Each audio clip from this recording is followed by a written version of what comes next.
1 अप्रैल यह वो दिन है जिसको अप्रैल फूल डे के नाम से जाना जाता है। इसे मूर्ख दिवस भी कहा जाता है। इस दिन कोई किसी को मूर्ख बनाता है और कोई खुद किसी और से मूर्ख बन जाता है। आज हम इससे जुड़ी कुछ रोचक बातों के बारे में जानेंगे। शुरुआत से जुड़ी कहानी। अप्रैल फूल डे का रिवाज बहुत पुराना है। एक विचार के अनुसार इसकी शुरुआत यूरोप, फ्रांस, यूनान और इटली आदि से हुई, जिस संबंध में कई कहानियां प्रचलित हैं। जैसे कि यूरोप में 1 अप्रैल मनाने का रिवाज इस तरह से था। इस दिन यूरोप के हर घर में नौकर मालिक बन जाता था और मालिक नौकर। नौकर इस दिन अपने मालिक के सुंदर कपड़े पहनता, मालिक की कुर्सी पर बैठता और हुक्म चलाता। इस दिन नौकर को यह अधिकार था कि वह नौकर बने मालिक को सजा दे सकता था। अपने आप को बहुत बड़ा अखवाने वाले कई यूरोपियों ने इस रिवाज को बंद करवाने की कई बार कोशिश की, पर यह रिवाज जारी रहा। इसे जारी रखने वालों का विचार था कि साल में एक बार मूर्ख बनकर हमें अपनी बुद्धि का प्रदर्शन करना होता है।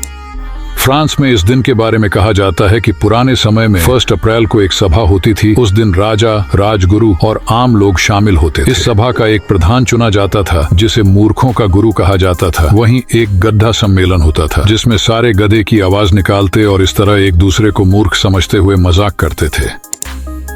यूनान के बारे में कहा जाता है कि वहाँ एक शेखी मारने वाला आदमी था जिसे मूर्ख बनाने के लिए लोगों ने कहा कि आज रात पहाड़ी पर देवता प्रकट होंगे जो मुंह मांगा फल देंगे। ये सुनकर शेखी मार कुछ लोगों को लेकर पहाड़ी पर चला गया, पर जब देवता प्रकट नहीं हुए तो वह अपने दोस्तों के साथ वापस चला गया। जब वह वापस आ रहे थे तो जिन्होंने शेखी मार को देवता प्रकट होने की बात कही थी, उन्होंने उसका मजाक उड़ाया। उस दिन 1 अप्रैल था और उसी दिन से ही इस दिन का रुझान शुरू हुआ। इसी तरह कुछ और प्रसंग भी सुनने को मिलते हैं। जहाँ तक भारत का संबंध है, इसके बारे में यही कहा जा सकता है कि ये सब अंग्रेजों की देन है, क्योंकि हमने अंग्रेजों से अंग्रेजी भाषा, संस्कृति और पहरावा सीखा है। इसी तरह अप्रैल फूल दिवस मनाने का रुझान भी हमें उन्हीं से मिला है। यही कारण है कि इसके बारे में किसी को पता नहीं कि इस दिन का रिवाज कहाँ से आया, और हम इसे पीढ़ी दर पीढ़ी एक दूसरे को बेवकूफ बना के हंसी मजाक वाले दिन अप्रैल फूल डे का आनंद लेते हैं। आपका इसके बारे में क्या विचार, हमें कमेंट सेक्शन में बताएं, और अगर आपको ऐसी वीडियोस में दिलचस्पी है तो हमारे साथ जुड़े रहिए।